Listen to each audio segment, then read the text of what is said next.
If you're a cat owner, you've probably had this debate in your head 1,000 times. Should I let my cat go outside? You want them to be happy and stimulated, but you also want to keep them safe. It's a tough spot to be in, but what if I told you there's a way to get the best of both worlds? Well, in this explainer, we're going to break down exactly how you can do that.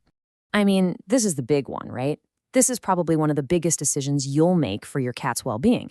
It really comes down to this constant tug of war between a cat's natural instincts to explore and, the very real dangers of the world we live in. So let's break this down. The experts at the American Association of Feline Practitioners basically see three lifestyles. You got your indoor-only cat, super safe, but they can get bored and stressed out. Then you have your indoor/outdoor cat, which gets way more stimulation, but yeah, they're exposed to everything from cars to predators. And finally, the outdoor-only cat, facing the highest risks of all. The real challenge here is finding that sweet spot between safety and enrichment. So here's how we're going to tackle this. We'll start with the debate, then we'll look for that middle ground. After that, we'll get into the fun stuff, gearing up, the first training steps, moving from inside to outside, and finally getting into the right mindset for the whole adventure. All right, let's dive right into our first section, finding a middle ground. This is all about that perfect compromise, giving your cat that taste of the wild they crave without you having to worry constantly.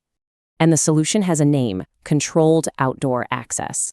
Now, this can be something fancy like a catio, which is basically a screen-in patio for your cat, or special fencing. But honestly, the easiest, most popular way for most of us to do this is leash walking. It's a fantastic way to explore the world together safely. Okay, before you just slap on a collar and head out the door, we need to talk gear.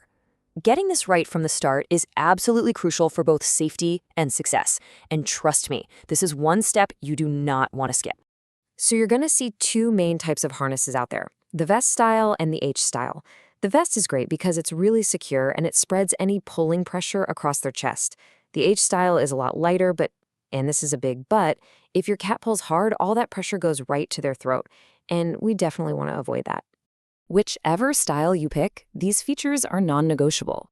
You need adjustable straps so you can get that fit just right. You need a solid metal D-ring to clip the leash to, no flimsy plastic here. And the material has to be light but tough. The golden rule for fit? It should be snug, but you should still be able to slide 1 or 2 fingers underneath. And what about the leash? Oh, please, keep it simple. Just get a standard 6-foot leash that doesn't retract.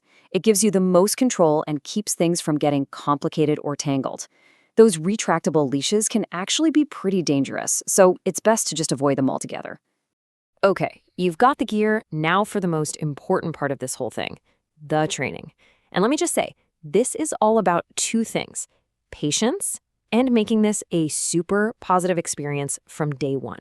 The entire training philosophy is built on this one simple idea, positive reinforcement. Basically, you want your cat to see the harness and think, yes, this thing means treats and fun are coming. We're not forcing them to do anything. We're making them want to wear it. So how do you actually do that? It's all about baby steps. First, just put the harness on the floor. When your cat sniffs it, give them a really good treat. Do that a few times.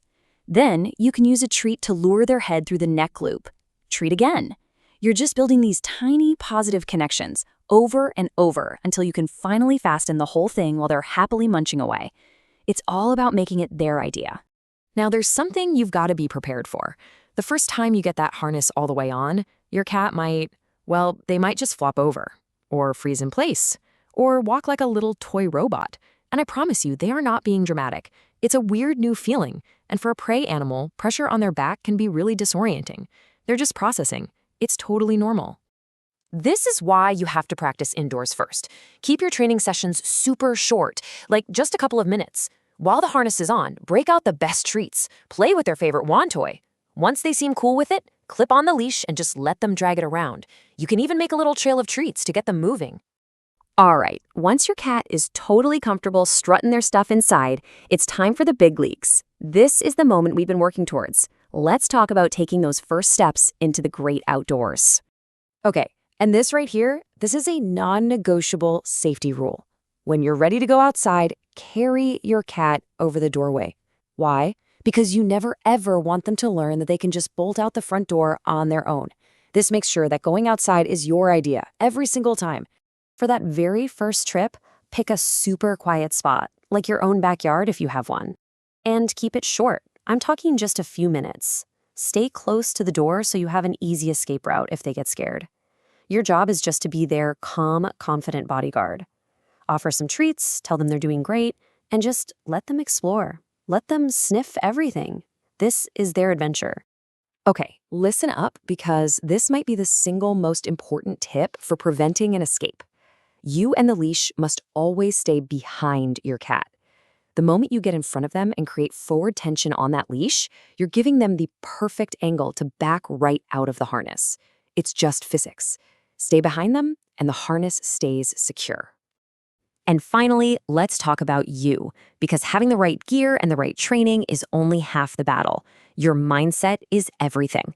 This is all about adjusting your expectations so that every single walk is a win.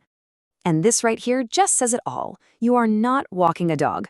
Dogs are often focused on the destination, on getting somewhere with you. A cat, they are all about the experience, the smells, the sounds, the feeling of grass on their paws. They lead the way. You are their personal security. Think of it as a sniffari, not a forced march. So, when you boil it all down, this whole journey comes down to these three things. Patience, because every single cat is different. Positivity, because this has to be fun for them. And safety, which is always, always your number one job. You have to be their eyes and ears out there. You know, this is so much more than just a walk. It's a way to make your cat's life richer, to build a deeper bond, and to see the world in a completely new way, through their eyes. So, what do you think? Could a simple leash unlock a whole new world for both of you?